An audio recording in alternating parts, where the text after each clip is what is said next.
صلاح الدین ایوبی۔ دوستو، صلاح الدین کے بارے میں تو ہر کوئی جانتا ہے۔ مسلم تاریخ 1137 سے 1193 کے عظیم جنگی شاہکار، مسلم سپہ سالار، ایوبی سلطنت کے بانی، عدل و انصاف، رحم دلی اور بہادری کی عظیم مثال۔ عراق میں پیدا ہوئے اور پوری دنیا کو فتح کیا۔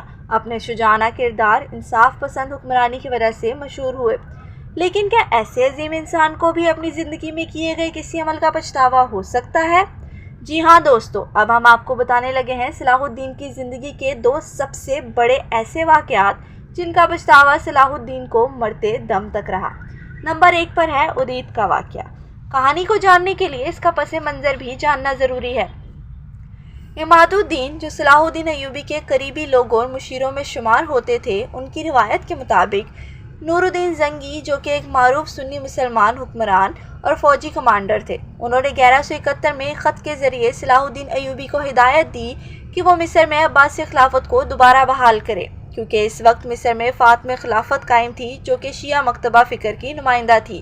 عباسی خلافت سنی اسلام کی علامت سمجھی جاتی تھی اور نور الدین کی خواہش تھی کہ مصر کو فاطمیوں کے بجائے عباسیوں کے زیر سایہ لایا جائے تاکہ مسلم دنیا میں اتحاد اور استحکام قائم ہو۔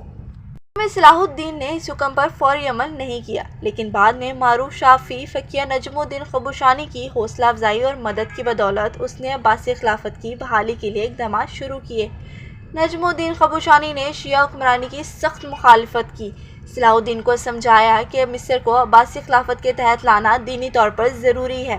اس تحریک کی پذیرائی کے نتیجے میں بہت سے مصری امراء اور حکام جو فاطمی خلافت کے حامی تھے، انہیں طاقت کے ذریعے ہٹایا گیا۔ اب بات آتی ہے اودید کی۔ اودید، جو کہ آخری فاطمی خلیفہ تھا، اس کو اس صورت سے بے خبر رکھا گیا اور اسے یقین دلایا گیا کہ یہ قتل و غارت اس کے خلاف بغاوت کی وجہ سے ہو رہی ہے، نہ کہ خلافت کے خاتمے کے لیے۔ تاہم بعد میں اودید بیمار ہو گیا اور بعض روایات میں یہ بھی آتا ہے کہ اسے زہر دیا گیا تاکہ فاطمی خلافت کا مکمل طور پر خاتمہ ہو سکے۔ جب اودید بیمار پڑ گیا اور بیماری کی حالت میں تھا تو اس نے صلاح الدین سے درخواست کی کہ وہ اس کے چھوٹے بچوں کا خیال رکھے اور ان کی حفاظت کرے۔ صلاح الدین نے یہ سوچ کر انکار کر دیا کہ اگر وہ اودید کے بچوں کو اپنی پناہ میں لے گا تو اس پر عباسی خلافت کے ساتھ خیانت کا الزام لگ سکتا ہے۔ بعد میں کہا جاتا ہے کہ صلاح الدین کو اس بات پر بہت افسوس ہوا کہ اودید تو دراصل اپنے بچوں کے لیے زندگی کی بھیک مانگ رہا تھا اور اس نے انسانیت کے ناطے اس کی مدد بھی نہ کی۔ اب نمبر 2 پر ہے صلاح الدین کی زندگی کے آخری لمحات کا واقعہ۔ صلاح الدین کی ساری زندگی ویسے سادگی اور تقویٰ کا نمونہ تھی۔ ان کی موت کے وقت ان کے پاس ذاتی جائیداد کے علاوہ کچھ بھی نہیں تھا۔ صلاح الدین ایوبی کو زندگی کے آخری ایام میں اس بات کا پچھتاوا رہا کہ انہوں نے اپنی زندگی میں زیادہ حج و عبادات نہیں کیے۔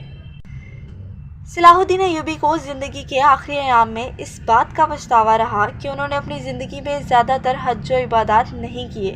وہ ہمیشہ جنگوں اور اسلامی ریاستوں کے دفاع میں ہی مصروف رہے، خاص طور پر صلیبیوں کے خلاف جد و جہد میں۔ اپنی آخری ایام میں انہیں اس بات کا احساس ہوا کہ انہیں اللہ کے حضور مزید وقت گزارنا چاہیے تھا اور زیادہ سے زیادہ نیک اعمال اور عبادات کرنی چاہیے تھی۔ ایسے ہی مزید واقعات جاننے کے لیے ہمارے چینل کو سبسکرائب کریں۔ ویڈیو پسند آئی ہو تو لائک شیئر لازمی کیجیے گا۔